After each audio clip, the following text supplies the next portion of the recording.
cual ocasiona la proteinuria, es decir, una salida de proteína. Esta es mayor. O sea, fíjense ustedes, son 5 características que identifican un síndrome nefrótico. Y el primero y el más importante es la proteinuria. ¿Qué quiere decir proteinuria? Pérdida de proteínas en la orina. ¿Cuánto se tiene que perder para que sea patológico? 3,5 gramos por litro. Ustedes se van a dar cuenta de la manera elemental que cuando se está pesquisando, investigando un probable síndrome nefrótico, que es una patología que puede aparecer tanto en adultos como en niños y en niños adultos. Se lo manda al paciente a orinar y esa orina se guarda en una botella. Usted va a ver al hospital y hay una botella generalmente de esas grandes. Ahí el paciente va acumulando el líquido, dice proteinuria 24 horas.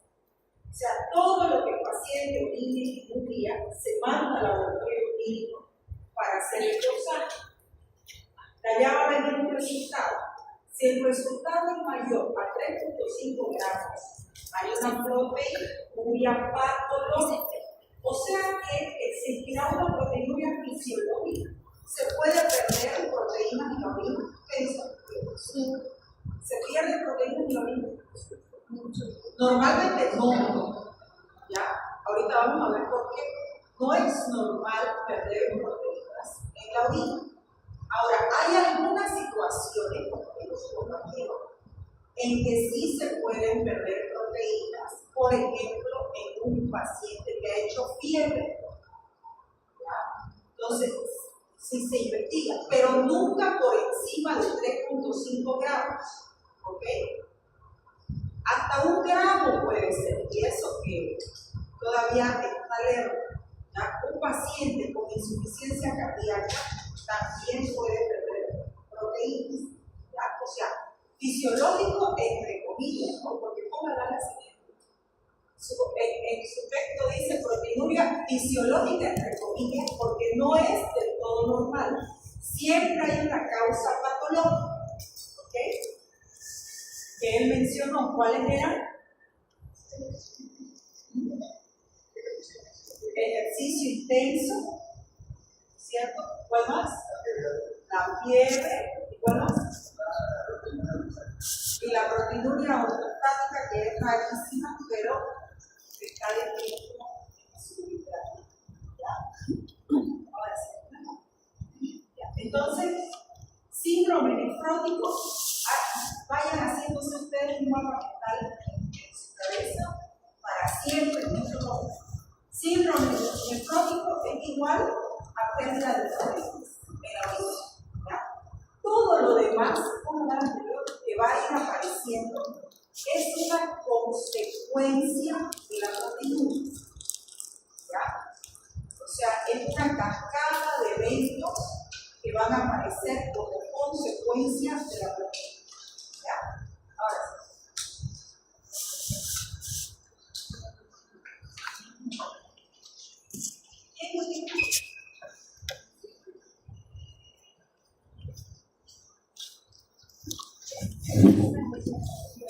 Su nombre es la Marina.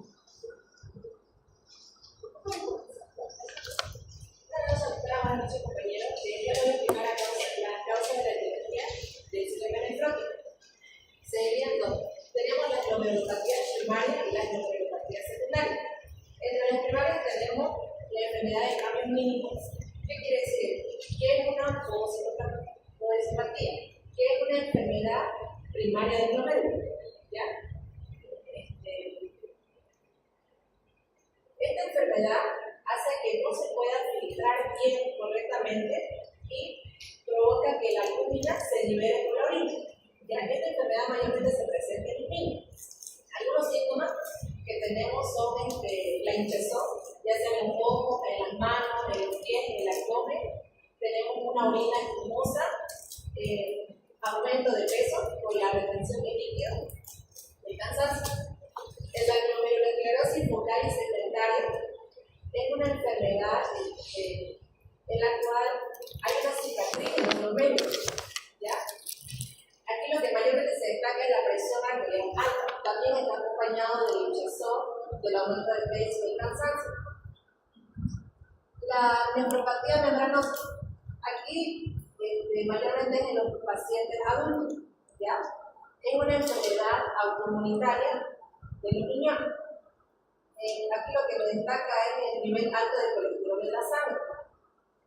La glomerulonefritis mesangiocapillar es la lesión en los pequeños filtros de los riñones, ¿ya? Esto hace que haya una hinchazón celular, también va a haber orina con sangre y pérdida de proteína. La nefropatía mesangial es cuando hay una pérdida de proteína. El siguiente. Buenas noches, mi nombre es Marlene Hernández. También me toca exponer la anatomía y fisiología del riñón. Empezamos con que tenemos dos riñones, uno derecho y uno izquierdo. El derecho generalmente se encuentra de manera retroperitoneal. El derecho se encuentra un poco más abajo debido a la presencia del hígado. Se encuentra más o menos entre la vértebra E12 y L1. Miden generalmente de 12 a 13 centímetros, generalmente en el ancho de 6 centímetros y el grosor de 4 centímetros. Estos pueden llegar a pesar de 130 a 170 gramos. Y pasándonos internamente en la anatomía interna, tenemos que se divide en corteza renal y la médula. Estas son las médulas formadas por de 12 a 18 pirámides de Malpighi. Dentro de las pirámides de Malpighi se encuentran las nefronas. La nefrona es la unidad funcional del riñón. Dentro de la nefrona encontramos los glomérulos. Los glomérulos están formados por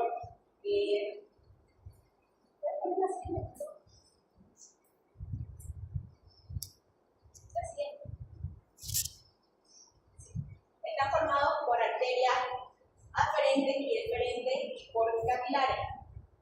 Aquí también se menciona la cápsula de Bowman, que estos glomérulos tienen capas, o las capilares, mejor dicho, tienen capas. Aquí tienen capas que es un endotelio capilar, membrana basal y los podocitos. Estos son encargados de filtrar las proteínas de la sangre. Esto es un endotelio penetrado por la membrana basal, repele las proteínas porque tienen cargas negativas y las proteínas también tienen cargas negativas. Al ser negativas con negativas se repelen. Cuando los podocitos están dañados, las proteínas llegan a pasar y por eso se presenta la proteinuria. Las proteínas pasan hacia la cápsula de Bowman. En la cápsula de Bowman tenemos la presencia o el túbulo primitivo, túbulo conformado primitivo o proximal, que es en donde se reabsorbe la orina primitiva.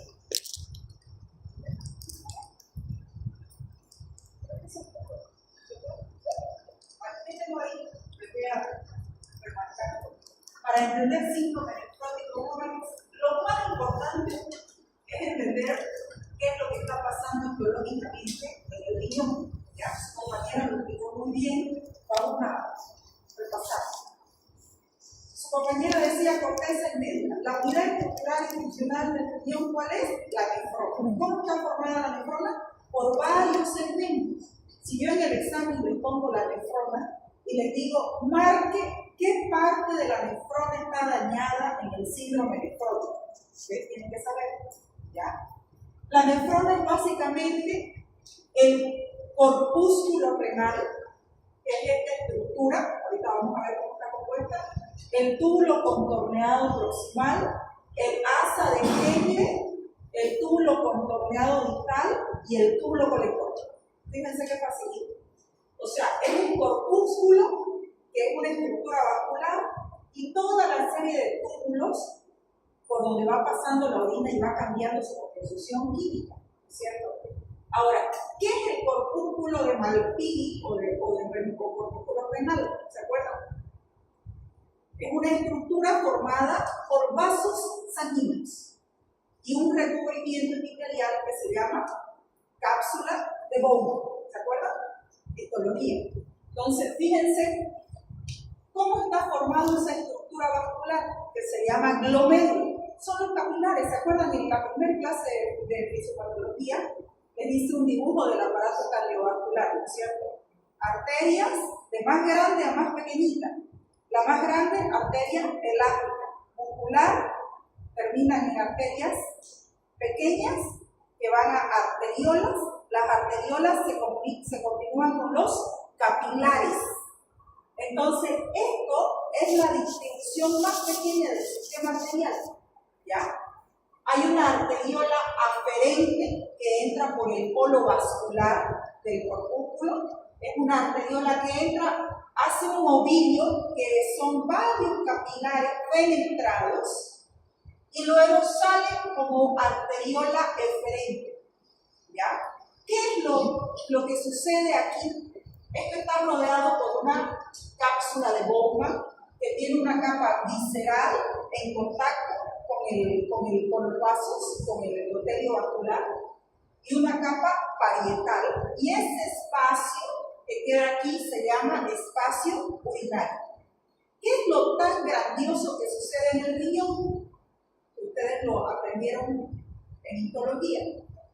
Hay un líquido que cuando está dentro de la arteriola, de los capilares, se llama sangre, ¿no es cierto? Y cuando pasa por el glomérulo, se filtra y se transforma ¿en qué? En orina, en un solo paso. El líquido aquí se llama sangre y aquí se llama orina. ¿Se acuerdan qué es la orina? ¿Cómo se define? Es un ultrafiltrado de la sangre. ¿Entienden? Entonces, la parte más importante de la nefrona, la función más importante de la nefrona, ¿dónde es que se produce? En el corpúsculo renal, a nivel del glomérulo. ¿Ya? Ahora, ese ultrafiltrado, ¿cómo está compuesto? La sangre, ¿qué tiene? Aquí hay sangre. ¿Cómo está compuesta la sangre? Plasma y elementos formes. El plasma es el líquido y los elementos formes son las células y los solutos. Entonces la sangre tiene plasma y elementos formes. Esos elementos formes, ¿cuáles son? Glóbulos rojos, glóbulos blancos, plaquetas y diferentes electrolitos y otros solutos como por ejemplo proteínas. Ahora yo les pregunto a ustedes, ¿la orina tiene proteínas? No. ¿Cuál es la composición de la orina? Líquido y solutos. ¿Qué tipo de solutos? Electrolitos. Quiere decir que en la orina, si encontramos glóbulos blancos, ¿es normal? ¿Glóbulos rojos es normal? ¿Proteínas es normal? Entonces ustedes fíjense aquí nomás en esta breve descripción ya están sabiendo interpretar un examen general de orina. ¿Es cierto? Llega un examen general de orina y ahí les describe todo lo que puede haber. ¿No ves? Entonces, si ustedes ven y dicen proteínas ausentes, es normal. Pero si empiezan a aparecer proteínas en la orina, es patológico. ¿No ves? Ahora, no toda proteinuria es por síndrome nefrótico. Ojo. Entonces, aquí estamos entendiendo la siguiente. Como decía su compañera, histológicamente, ¿dónde es que se produce el filtrado de la sangre para transformar sangre en orina? En el capilar, ¿es cierto? Y si yo le hago un corte histológico de adentro hacia afuera, ese capilar, ¿cómo está compuesto? Todos los vasos sanguíneos tienen un recubrimiento epitelial, que es un epitelio simple plano, ¿cierto? El endotelio, digamos de no. Por detrás del endotelio hay una membrana basal que lo sostiene. Y más afuera hay un tercer tipo de célula que se llama podocitos, que es como un pulpo. Fíjense, una célula que tiene tentáculos y esos tentáculos se llaman podocitos. Todo esto es una barrera a la filtración de las proteínas. Su compañera mencionó uno de los mecanismos, pero en realidad son dos. ¿Ya? ¿Por qué es que la proteína no puede salir desde el espacio vascular hacia el espacio urinario? ¿Por qué no puede atravesar esto? Por dos mecanismos. El primero es su tamaño. ¿Se acuerdan que cuando avanzamos en edema, qué les dije de las proteínas? Que son macromoléculas, grandes, con alto peso molecular. Y acuérdense que estas células están muy juntitas, tienen penetraciones que no permiten pasar macromoléculas. Entonces, por un mecanismo físico, la proteína no puede salir, ¿ya? Por el peso molecular, ¿ya? Y el otro motivo que mencionaba su compañera era además la carga eléctrica. Las proteínas tienen carga negativa. Y sucede que esta membrana basal tiene una composición química que tiene también una carga negativa. Entonces, si la proteína, hagamos de cuenta que la proteína es chiquitita y podría pasar. Hay proteínas pequeñas de bajo peso molecular. Pero ¿por qué no puede pasar? Porque carga negativa con carga negativa se repelen. ¿Es cierto? Entonces hay un doble mecanismo de protección para la salida de proteínas. Y por eso la orina normalmente no tiene proteínas. ¿Ya?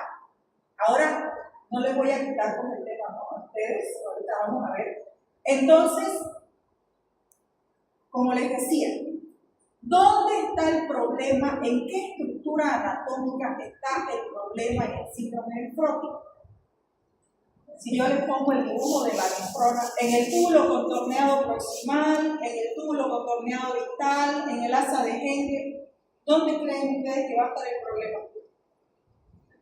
En el glomérulo, que es donde es una barrera de protección para el filtrado de proteínas. Entonces, si se daña el glomérulo, van a poder salir las proteínas. Y por eso, jóvenes, es que nosotros decimos que el síndrome nefrótico es una glomerulopatía. No se lo olviden jamás. ¿Ya? Fíjense qué fácil de razonar. Entonces, ¿qué tipo de enfermedad produce síndrome nefrótico? Inciso A, una glomerulopatía, una tubulopatía, una glomerulonefritis. Fíjense. ¿Se dan cuenta? Entonces, una glomerulopatía, porque es ahí donde se produce el daño. ¿Ya?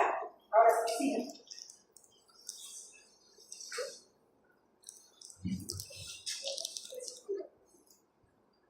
Buenas noches, compañeros. Ahora mi nombre es Joel Chavarría. Yo le voy a explicar lo que es la patología. Como ya vimos, nos acaba de explicar la patología. El glomérulo, que es la barrera que impide que los vasos que se encuentran llenos de líquido salgan. Porque aquí vamos a ver en la fisiopatología qué pasa cuando este mecanismo falla. La membrana basal glomerular, que es el que tiene el polo negativo, va a fallar juntamente con los podocitos. Va a haber una salida de proteínas. ¿Cómo se llama esta salida de proteínas? Se llama proteinuria. Es el primero de la triada del síndrome nefrótico. La proteinuria. Va a haber presencia de proteínas en la orina. ¿Pero qué tipo de proteínas? Ustedes van a preguntar. ¿Qué tipo de proteínas van a salir? Van a salir hierro, van a salir proteínas plasmáticas, pero la más importante va a salir albúmina. ¿Qué pasa si sale albúmina? Es el encargado de la presión oncótica, es aquella fuerza, las fuerzas de Starling que van a evitar que aquel líquido que se encuentra en nuestros vasos salga. ¿A dónde va a salir? Al espacio intersticial. Va a haber un fallo. ¿Y qué pasa si esto sale? ¿Qué pasa si albúmina está baja, este líquido va a producir el glucosa artificial. Sí. Ahora, según lo que estábamos viendo, el edema se divide tanto en distintas zonas para los niños como para las personas adultas. Para los niños se da esa teoría del infradenado, que básicamente se dice que cuando la presión osmótica falla, hay la salida de todo lo que es el contenido de aquellos vasos, van a producir edema. Pero entonces la causa principal sería una hipoalbuminemia.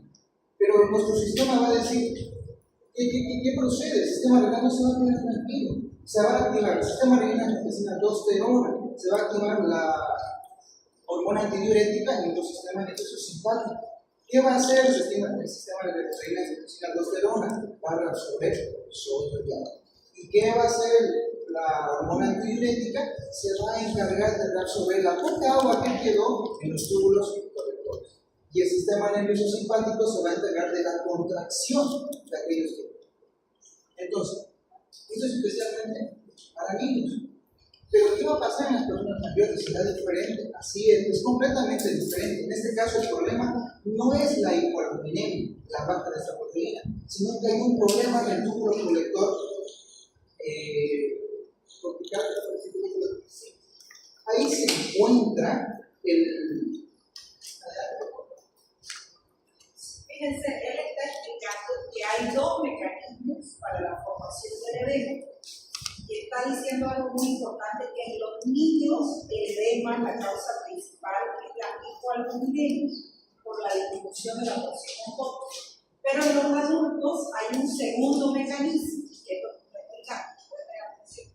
Aquí tenemos, en esta zona específica del túbulo contorneado, tenemos al canal epitelial de sodio. En este canal epitelial de sodio. Normalmente, porque tenemos la angiotensina en sangre, no está activada. Pero como vimos anteriormente, al haber el sistema angiotensina aldosterona se activa, al haber una hipovolemia. En este caso es completamente distinto, va a haber una hipervolemia.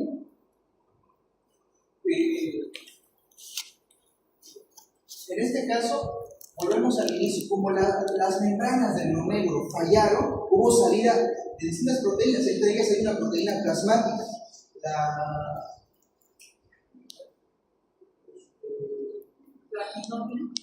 plasminógeno. No está activo el plasminógeno.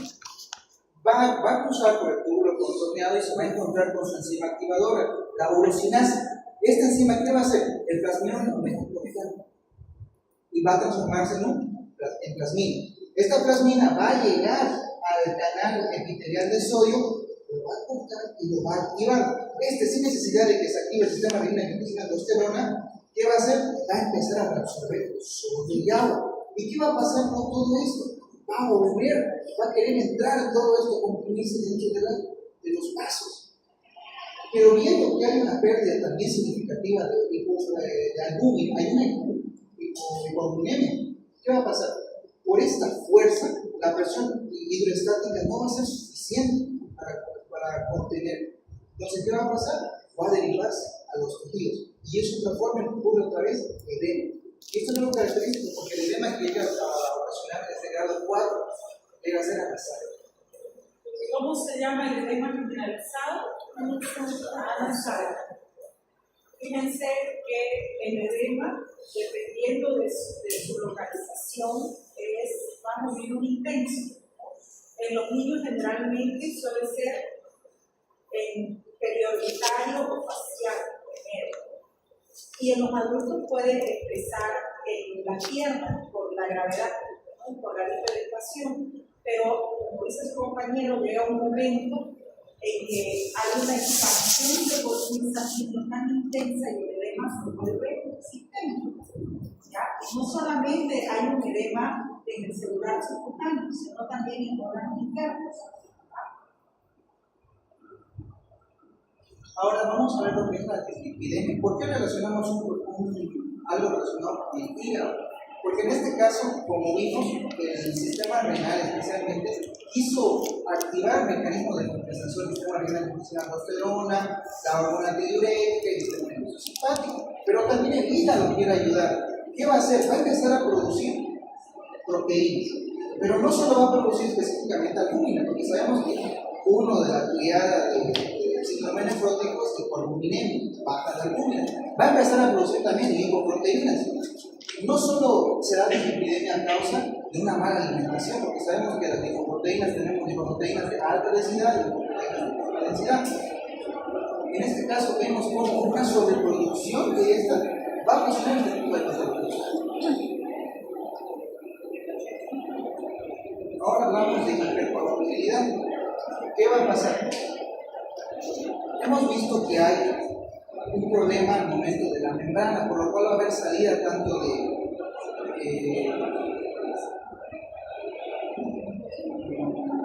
sustancias pequeñas y grandes. Entre ellas tenemos la procoagulantes y anticoagulantes. Los anticoagulantes son los pequeños. Estos van a ser filtrados a través de la orina. Entre ellos tenemos la antitonina número 3 y luego tenemos los procoagulantes. Esto es muy relacionado con el tema de la trombosis. Entre ellos pueden relacionarlo mucho con la trombosis venosa profunda. He visto que se puede llegar a relacionar un síndrome nefrótico con la trombosis venosa profunda. Entre ellas podemos ver que se relaciona con la hipercoagulabilidad y la éxtasis. Y para complementar ya tenemos la lesión endoterapia secundaria.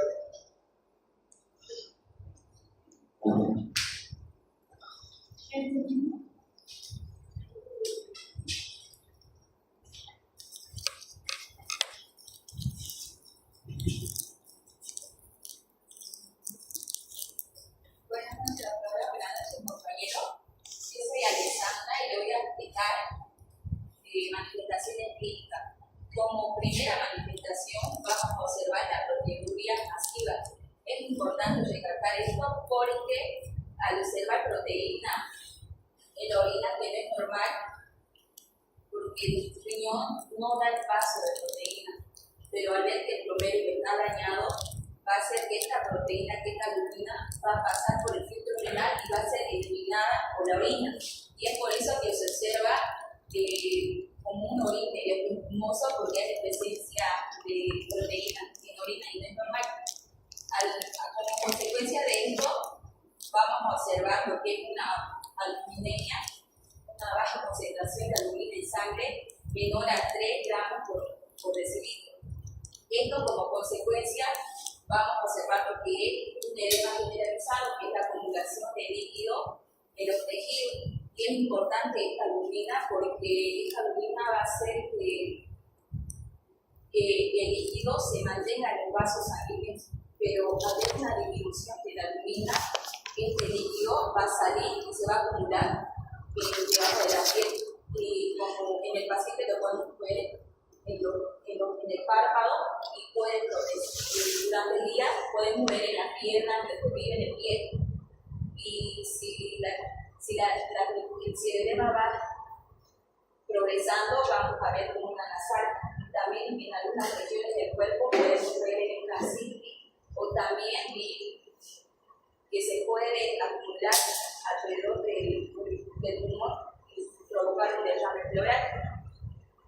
También vemos. ¿Cómo se llama ese signo clínico que las personas ¿se acuerdan? Ya se enseñó. ¿Cómo se llama? El signo de la fobia o de poder positivo. Y aquí también vamos a ver una hiperlipidemia, que es la presencia de colesterol y triglicéridos en sangre, porque el hígado, al ver que la proteína se está eliminando y una disminución de la albúmina, el hígado va a intentar compensar sintetizando más lipoproteínas y también una lipouria, que es la presencia de grasa en la orina.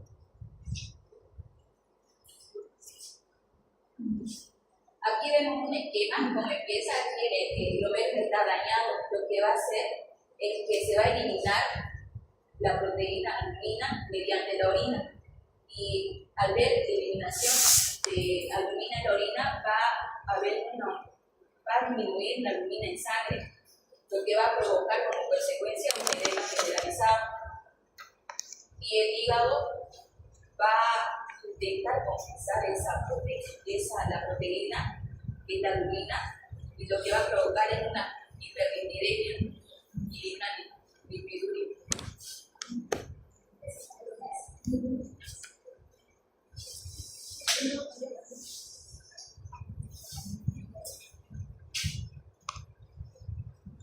Por si acaso es albúmina. Buenas noches. A escuchar a mis compañeros, como ven, es un tema bastante corto, entonces ya no hay mucho que explicar. Se explicó la fisiología, la anatomía, y también se explicó el signo o síntoma más significativo de lo que es el síndrome. Así que, como para poder entender y poder relacionar con toda la información que ya recibimos, aquí tenemos un caso clínico. Mariana Salido. Ahora, ¿en qué consiste este caso clínico? Este caso clínico lo vamos a ver en una persona de 79 años, que como mencionó mi compañera y también la doctora, el signo más significativo es lo que es la proteinuria, y ella mencionó que es una persona que en los periodos de edad, primero que podemos encontrar son edemas a nivel de los inferiores, en cambio en el caso de los tipos infantes, normalmente es orbital. Entonces aquí esta paciente femenina tiene 79 años, llega al hospital porque tiene justamente un edema en los miembros inferiores. Esto sucede en junio de 2010, que pasa en el caso clínico. Y los hallazgos iniciales que encuentran a esta paciente, ya que se les realiza distintos laboratorios, son primeramente proteinuria, que aquí podemos ver lo que se encuentra en el laboratorio, y aquí podemos ver lo que son los valores normales. Que como es un valor normal, normalmente es menor a 150 miligramos durante 24 horas, que fue como ella mencionó también la doctora, que se le recolecta al paciente en la orina por 24 horas, y ahí donde se mide todo. Sin embargo, esta persona tenía 1.776 miligramos en estas 24 horas, como veis, es muchísimo mayor al valor normal. Después tenía lo que era una proteinemia, tenía una albuminemia, tenía el colesterol alto también, tenía los triglicéridos en un nivel un poco alto, por así decirlo. Después la creatinina y lo que era el tratamiento de la creatinina. Ahora, una vez se le diagnosticó todo esto y se le hizo los exámenes laboratoriales, lo que se procedió a hacer con la paciente, se le dio un tratamiento inicial para lo que era su hipertensión y para este fallo renal, que era la furosemida, enaparil y la atorvastatina.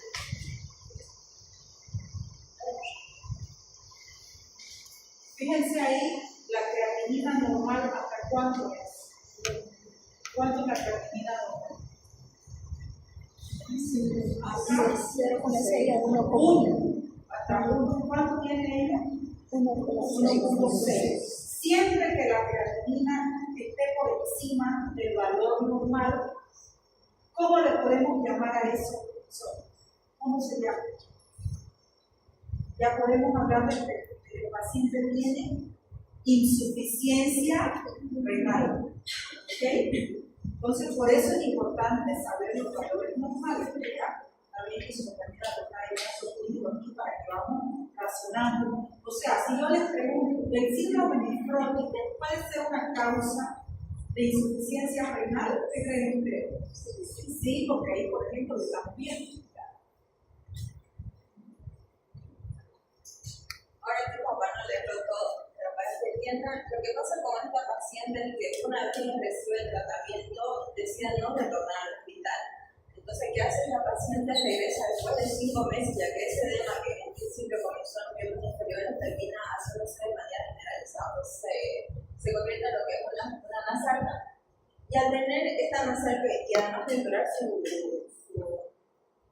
de tener más grandes fallos renal, ¿qué es lo que hace? Ya que esta paciente también sufría de lo que era diabetes, se le coloca un platente a nivel del cuello para poder iniciar lo que era la hemodiálisis.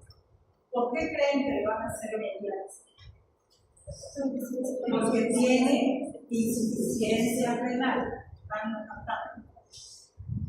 Un mes después, esta paciente empieza a sufrir de lo que es anorexia, persiste además de una baja de peso, ya que ahí también, conforme esto sospechan por un cáncer. Ahora esto por qué sucede, que aquí no lo explica como tal, y es que estando en el hospital, al tener el catéter para realizar las diálisis, se termina infectando. Entonces, hay que evitar las infecciones nosocomiales, es lo que sucede con esta paciente. Entonces, por esa razón, es que tienen todos los síntomas, empieza a bajar de peso, quiere ser una paciente anémica, y además de esto, también ella tenía distintas manifestaciones a nivel de los ovieros, o sea, a nivel uterino, y qué hace, entonces se sospecha un carcinoma y se le realiza a ella lo que era un estudio, una radiografía de cervix. Aquí también se le hace una tomografía pélvica y en esta región se le encuentra lo que era un carcinoma endométrico. Aquí se puede ver ahí una ecografía transvaginal. Aquí también está lo que se le hizo para el catéter, aquí cuando se infecta, aquí cuando tiene una infección nosocomial. Y una vez sucede esto, como les dije, la tomografía termina mostrando lo que era este carcinoma a nivel del cervix y se le empieza a realizar lo que es un tratamiento y se le hace una colposcopia. Se efectúa y además se le hace una cirugía para poder detectar lo que era ese carcinoma. Posterior a esto, la paciente empieza a mejorar, empieza a tener el tratamiento para su fallo renal, también para lo que era la diabetes, y una vez retirado también este carcinoma,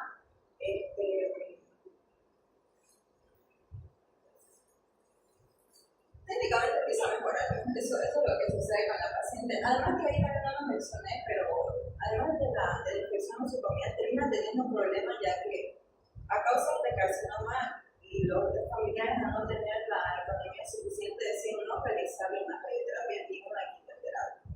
Por eso también que fue el peor. La terminan internando y ahí es cuando continúa con un nuevo tratamiento a nivel superior y donde mejora.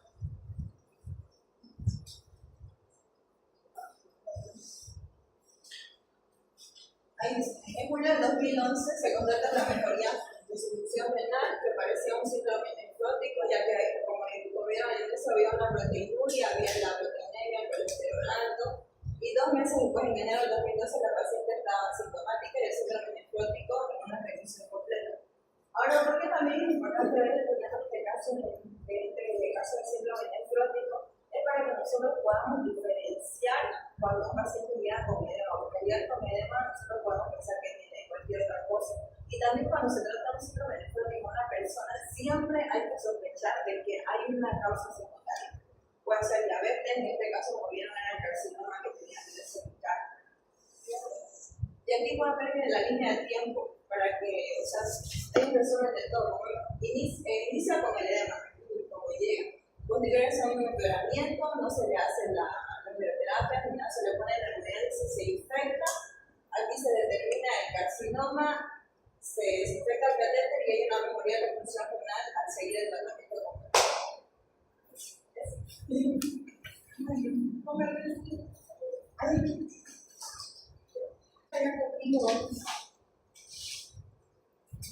Hacer un repaso de todo esto que hemos visto para que se vaya sabiendo bien qué es el síndrome nefrótico.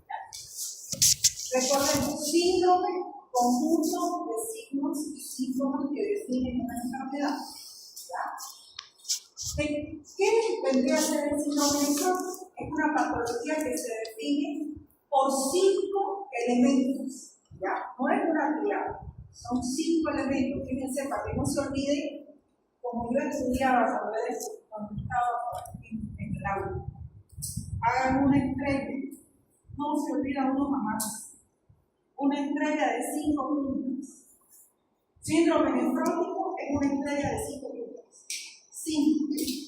El más importante, aquí arriba, es la proteinuria. Ahí comienza todo. La proteinuria, ¿cómo se define? Que tiene que ser mayor a 3,5 gramos por 24 horas. Por eso es que se manda a colectar orina de 24 horas. ¿Ya? Y fíjense que es una cascada. Si yo estoy perdiendo proteínas en la orina, ¿qué va a pasar con las proteínas en la sangre? Van a disminuir. Y entonces, la segunda punta de la estrella, ¿cuál es?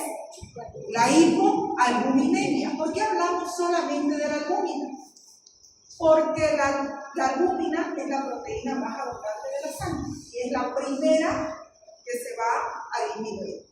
¿Cuánto? Menos de 3,5 gramos por decilitro. Recordemos que la albúmina normalmente en sangre está entre 3,5 y 5 gramos por decilitro. ¿Ya? Acuérdense la función más importante de la albúmina en la sangre. ¿Cuál es? La presión coloidosmótica. Las fuerzas de Starling que mantienen la sangre dentro de los vasos sanguíneos está dada por dos más importantes: presión hidrostática y presión coloidosmótica. Entonces, si yo tengo, este es un vaso, aquí están las proteínas. La proteína tiende a mantener el líquido dentro del vaso y la presión hidrostática tiende a sacar líquido, ¿cierto? Y así es como es el equilibrio. Si yo tengo que no hay proteínas, ¿qué va a pasar con el líquido? Sale porque la presión hidrostática no tiene una fuerza de oposición. ¿Y qué vamos a tener? Edema. Por otro lado, ¿por qué se produce la hipercolesterolemia? Está asociado, es parte de la cascada de fenómenos que aparecen de forma secundaria. Porque si yo estoy perdiendo proteínas, el hígado, como mecanismo compensatorio, ¿qué va a hacer? ¿Dónde se sintetizan las proteínas? En el hígado. Y entonces, ¿qué va a hacer el hígado? Va a empezar a sintetizar proteínas para poder compensar la pérdida. Solamente que no solamente va a sintetizar albúmina, sino que va a sintetizar todos los subtipos de proteínas. Y las lipoproteínas, la VDL y la LDL, ¿no es cierto?, van a aumentar en la sangre. ¿Y a eso cómo se le denomina? Hipercolesterolemia. Y si yo tengo un exceso de estas lipoproteínas en sangre, como hay mucho, se van a perder en la orina. ¿Y qué voy a tener? Lipiduria. ¿Se dan cuenta? Es una serie de fenómenos que van a aparecer como consecuencia de la proteína. Acuérdense de la estrella. Entonces, valores normales jóvenes tienen que saber. Ya, por ahí en el examen yo les puedo preguntar. Entonces, ¿cuánto se puede orinar en 24 horas de proteína? Acuérdense que hay proteínas de alto peso molecular y de bajo peso molecular. ¿Será que se pueden excretar de bajo peso molecular? Se puede. En algunas situaciones, como los compañeros. ¿Hasta cuánto? Hasta 300 miligramos. ¿Ok? Pero nunca más de 3,5 gramos. ¿Ya? Eso ya es patológico.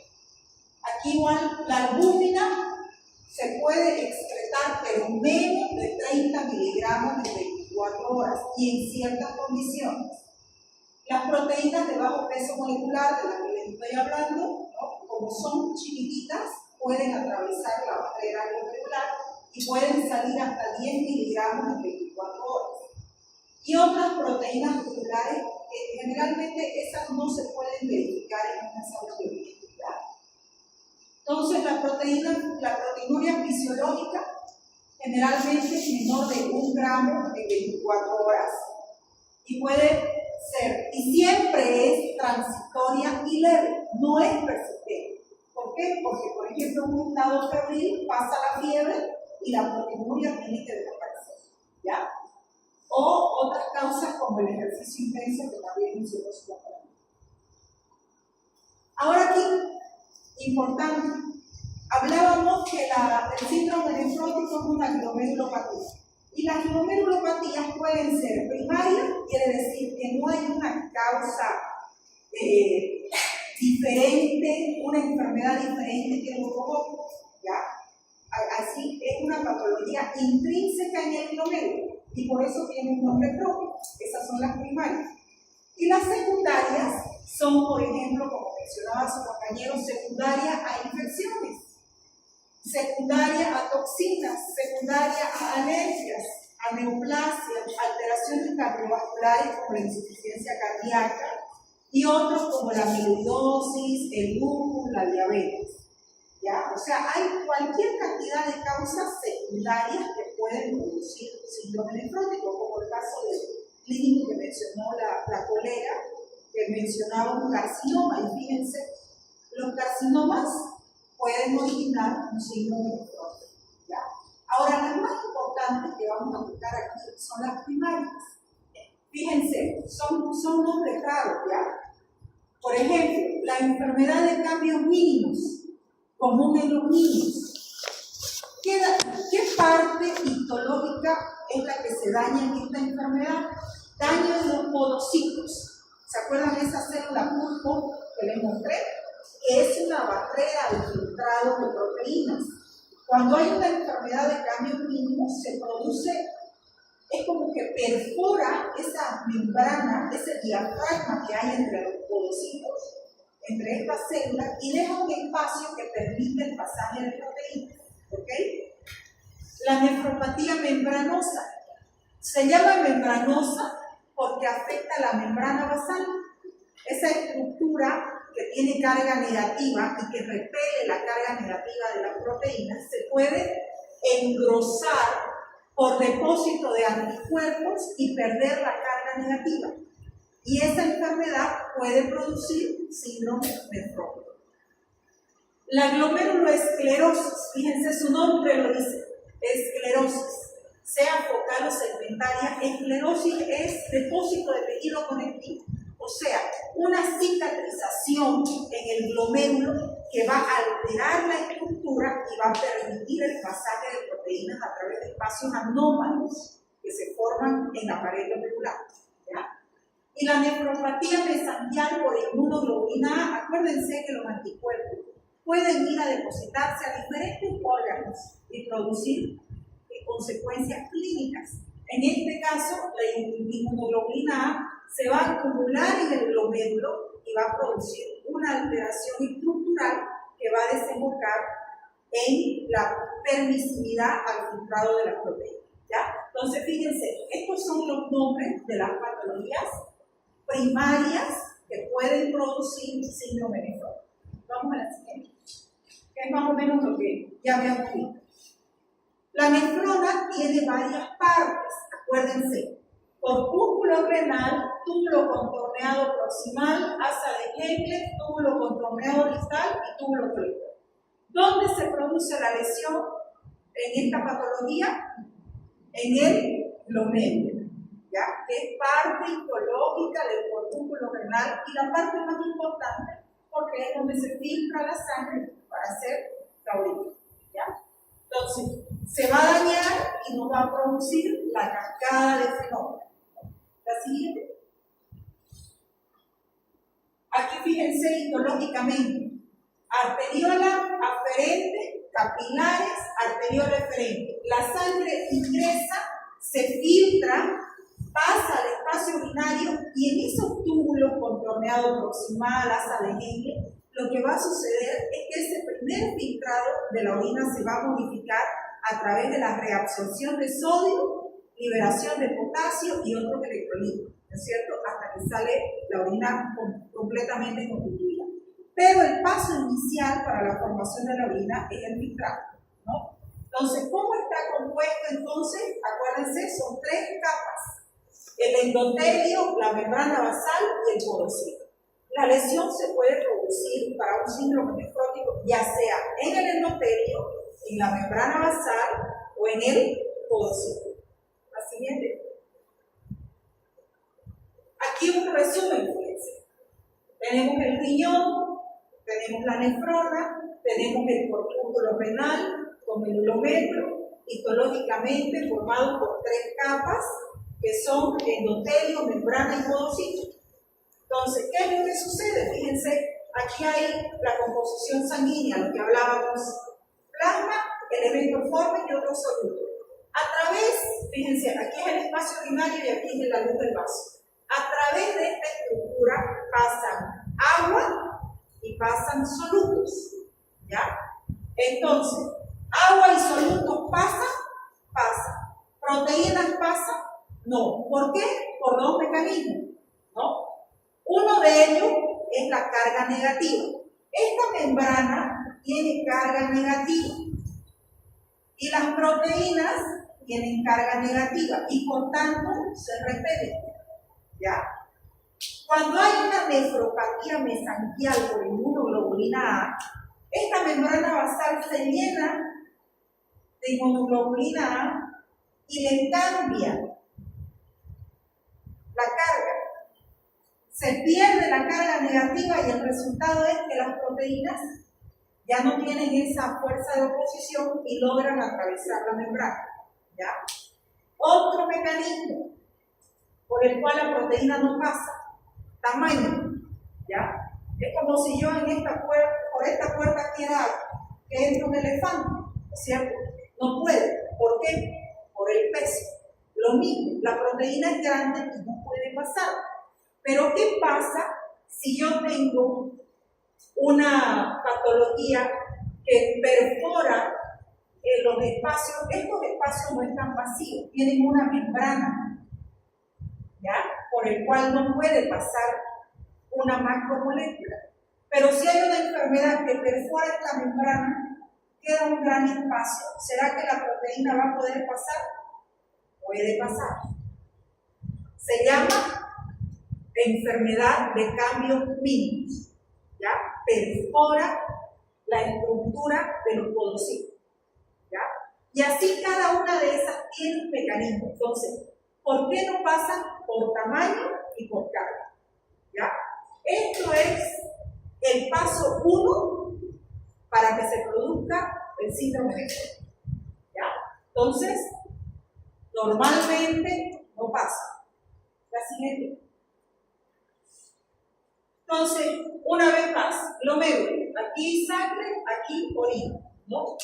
¿Qué es lo que se va a producir entonces? Una vez que se alteran estos espacios, ya sea por cualquiera de las patologías mencionadas, se altera a nivel de las células, de los podocitos, de la membrana basal o incluso una lesión endotelial por una, por ejemplo, patología cicatricial, por esa que les mencioné que puede ser focal o segmentaria, las proteínas van a pasar, van a salir. A eso se le llama aumento de la permeabilidad capilar glomerular.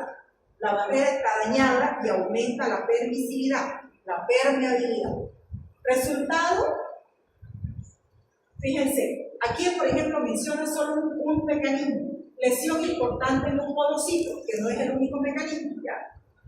Aquí no hay respuesta inflamatoria. Y fíjense para el siguiente grupo que va a exponer síndrome nefrítico. ¿Por qué se los he puesto aquí? Porque esa es la principal diferencia con el síndrome nefrítico. ¿En el síndrome nefrótico hay inflamación? No. ¿En el síndrome nefrítico hay inflamación? Sí. ¿Ya? Para que vayan viendo la diferencia. Entonces, no hay inflamación, pero hay una alteración de la permeabilidad, ¿ya? ¿Qué vamos a hacer? ¿Qué va a pasar? Vamos a perder proteínas, la más importante, la albúmina, por tanto va a haber hipoalbuminemia y como complicación va a haber edema, ¿no? Ahora, la albúmina es la encargada de mantener la presión mucótica y por tanto, en un inicio, fíjense, dependiendo del estado nutricional del paciente, va a haber una mayor resistencia al edema. Por eso es que decía su compañero que hay dos mecanismos para la producción de edema. ¿Qué tal si en cuáles creen ustedes que son más propensos a sufrir edema por hipoalbuminemia? ¿Los adultos o los niños? Razonando así. Los niños, ¿no es cierto? Los niños son más susceptibles a sufrir edema por hipoalbuminemia. Acuérdense que en los adultos el hígado va a tener una respuesta compensatoria y va a empezar a sintetizar proteínas y capaz se llega a compensar y no hay edema. es cierto? Por ese mecanismo. Pero en un síndrome nefrótico, ese no es el único mecanismo para la formación del edema. Ahorita lo vamos a ver bien. ¿Ya? Entonces, así como se pierden albúmina, el hígado responde sintetizando proteínas. Albúmina, globulina, lipoproteínas, que da origen a la hiperlipidemia, y como estas aumentan en la sangre, empiezan a aparecer en la orina, lo cual se llama lipidura. ¿Ya? Bien. Lo que les decía, el mecanismo de formación del edema, esto ya de memoria se lo sabe. Hipoliminemia disminuye la presión poliosmótica, no hay esa fuerza de oposición, la presión hidrostática saca el líquido al tercer espacio o espacio intersticial, edema. Si hay salida de líquido al tercer espacio, ¿cómo va a estar la volemia? ¿Aumentada o disminuida? Disminuida. Y un paciente de hipovolemia, ¿qué se va a activar? El sistema renina, angiotensina, aldosterona y la activación de la hormona antidiurética para reponer volemia. Pues. Y entonces, ¿qué va a pasar en el riñón? ¿Cuál es la función de esto? Retener sodio, y el sodio arrastra agua. Y entonces va a aumentar la volemia y esto va a ser un círculo vicioso. ¿Se dan cuenta? Si yo tengo más volemia, ¿qué va a pasar con la presión hidrostática? Si yo tengo aumento de la volemia y estoy con pocas proteínas, si aumenta la volemia, aumenta todavía más la presión hidrostática y el edema, ¿qué va a pasar? Va a empeorar. ¿Se dan cuenta? Entonces, un mecanismo que intenta compensar el volumen va a empeorar el edema. ¿Ya? Este mecanismo es más frecuente en los niños. ¿Por qué? Por su estado nutricional. O sea, los niños, acuérdense, que están formando sus tejidos, ¿no es cierto? Y entonces todas las proteínas que está sintetizando el hígado, los tejidos la están utilizando. ¿Se dan cuenta? Acuérdense, proteínas, ustedes aprendieron catabolismo, ¿no es cierto? Cuando se degradan para ser utilizadas para sintetizar tejido, ¿no? Entonces están en formación y por eso no son más propensos a tener hipoproteinemia o hipoalbuminemia. ¿Ya? Ahora, ¿qué pasa en los adultos? Así como se pierden albúmina, globulina, lipoproteínas, ¿el plasminógeno qué es? Es una proteína. Y también se pierde en la orina. Ahorita lo vamos a ver en una imagen. Y hay una alteración que se va a producir en el riñón de forma paralela a todo esto, que va a tener como consecuencia retención de sodio y agua por otro mecanismo. ¿Ya? Ahorita lo vamos a ver en una imagen. Por eso es que dice aquí, en lo que ustedes van a leer en su literatura, disfunción tubular. Va a haber una alteración en el funcionamiento de ciertos canales en el túbulo colector, por lo cual los pacientes adultos van a tener una predisposición a retener sodio, y el sodio que arrastra, agua. ¿Ya? Retención de sodio y agua con aumento del volumen plasmático, y esto sumado a la baja cantidad de proteínas que vamos a tener, edema. ¿Se dan cuenta? Ahora veamos la siguiente para que lo veamos en una imagen. Fíjense, en la nefrona hay varios segmentos que van a ir reabsorbiendo sodio y agua, ¿es cierto? Acuérdense que en fisiología ustedes decían, túbulo contorneado proximal reabsorbe el 66% aproximadamente del sodio, porque la orina se va modificando en el túbulo, ¿no? Pero aquí en este sector del túbulo colector, que es el último segmento de la nefrona, ya que prácticamente la orina ya está formada, ya no se modifica. Pero ¿qué va a suceder aquí en el paciente con síndrome nefrótico? Como el plasminógeno, que es una proteína, también se va a perder. Una vez que el plasminógeno entra por el túbulo colector, en estas células del túbulo colector en esta estructura hay una célula que tiene una enzima que se llama urosinasa, presente únicamente en este sector. Cuando esta enzima detecta plasminógeno, lo transforma en plasmina. Y la plasmina es como una llave que abre, es una llave, fíjense, no sé cómo dibujan una llave, que va a abrir un canal que tiene esa misma estructura molecular en la célula del túbulo, que es un canal que se llama canal de sodio epitelial o ENaC. Lo abre el canal de sodio que en un paciente normal está cerrado. Y entonces, una orina que teóricamente ya estaba totalmente constituida en el segmento del túbulo colector, va a volver a reabsorber sodio. Y el sodio que arrastra, agua. ¿Se dan cuenta? ¿Están entendiendo? Entonces, ¿qué voy a tener? Una orina hiperconcentrada. El paciente orina y dice, estoy orinando puro. Ustedes cuando transpiran o hace calor y no toman líquido, ven su orina. Cuando la orina está clarita, es normal. Pero cuando está amarilla, turbia o pura, está concentrada. ¿Por qué? Porque se está reabsorbiendo demasiado sodio y el sodio arrastra agua y la orina va a salir hiperconcentrada, ¿no? Entonces, fíjense, este mecanismo es más frecuente que aparezca en los adultos, que sea el mecanismo por el cual se produce el edema en los adultos, ¿ya? La presencia del plasminógeno activa un canal de sodio que no debería estar abierto, porque la orina ya tiene que salir así con esa cantidad de sodio. Entonces, obliga a reabsorber líquido en el segmento terminal y a mayor volumen sanguíneo, ¿qué va a pasar? ¿Cómo va a estar la presión hidrostática? Aumentada. ¿Y qué voy a tener? Edema. Y entonces, fíjense ustedes que es un círculo vicioso. ¿Por qué? Porque si yo tengo edema, ¿cómo va a estar la volemia? Disminuida. Y si la volemia está disminuida, otra vez, ¿qué se activa? El sistema renina, angiotensina, aldosterona, hormona antidiurética, y por eso es que el paciente se encharca.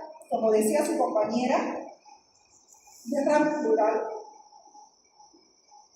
ascitis, o sea, no solamente edema en el tejido celular subcutáneo, sino en órganos internos, que pueden comprometer la vida del paciente, ¿cierto? La siguiente. Entonces, fíjense esto de memoria. Aquí ustedes ya no van a tener que ir a estudiar al examen, ¿no? como en el síndrome nefrótico, albuminuria, hipoalbuminemia, disminución de la presión oncótica, translocación de líquido del intravascular al espacio intersticial, disminución del volumen, o sea, hipovolemia, activación del eje renina, angiotensina, aldosterona y todo lo demás que va a producir retención de sodio y agua y va a producir edema. ¿Se dan cuenta? ¿Es fácil? La siguiente. La dislipidemia, que es lo que les decía, porque el hígado produce todo tipo de proteínas y entre medio va a producir lipoproteínas de alta o baja densidad que se van a traducir por aumento de colesterol, de triglicéridos en sangre. Y entonces ese paciente va a ser propenso a sufrir, por ejemplo, aterosclerosis. Por si el síndrome nefrótico no se diagnostica y no se trata, el exceso de líquido en sangre que produce.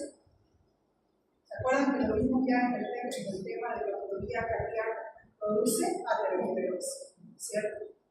La siguiente.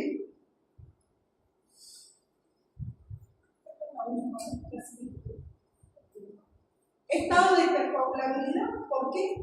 Porque se pierde todo tipo de proteínas. Y fíjense, se van a filtrar antitrombina 3, factor de von Willebrand, fibrinógeno, que es la mayor proteína más importante de la población. Y entonces va a haber una mayor tendencia a la agregación plaquetaria sumada a la hemoconcentración. Acuérdense que hay disminución de la volemia. Y los pacientes van a tener tendencia a sufrir trombosis, ¿no? Entonces, hay un un riesgo incrementado a patología cardiovascular, aterosclerosis y trombosis. Fíjense, sumando datos. El siguiente. ¿Por qué creen que son pacientes más propensos a las infecciones? Su compañera en el caso clínico habló que la paciente se infectó en el hospital durante su estancia. ¿Los anticuerpos qué son? El sistema inmune responde a inmunidad celular mediada por los linfocitos, inmunidad humoral mediada por los anticuerpos. ¿Y los anticuerpos qué son? En su estructura son proteínas. Y si yo estoy perdiendo proteínas, ¿será que el sistema inmunológico va a poder sintetizar inmunoglobulina A, inmunoglobulina B, toda la abecedario que hay? No, y entonces va a ser un paciente tendiente a tener bajas defensas y cualquier patógeno va fácilmente a producir como respuesta una enfermedad infecciosa. ¿Se dan cuenta? ¿Por qué? Porque hay baja cantidad de anticuerpos. Los anticuerpos son proteínas. ¿No? Lo siguiente. Es la última. Y eso es todo, jóvenes. ¿Están entendiendo el síndrome nefrótico? Sí. Entonces, cuando les toque ver el síndrome nefrítico, van a ver los diferencias. Ya una vez entendido esto, va a ser más fácil de entender el síndrome nefrítico. Preguntas de examen. Tienen que saber valores normales, tienen que saber cuánto de proteinuria tiene que haber en gramos para decir que es un síndrome nefrótico, tienen que saber las causas, ¿no? Tienen que saber los mecanismos de producción del edema, eso que hablamos. ¿Y qué más? Tienen que saber diagnosticar un síndrome nefrótico como hizo su compañera. Y por supuesto, histológicamente, qué parte de la nefrona está afectada. ¿Ya? Hay enfermedades tubulares y hay enfermedades glomerulares, no se olviden el primero. ¿Ya? Y eso es importante diferenciar. Bueno, jóvenes, eso es todo por el tema de la edad.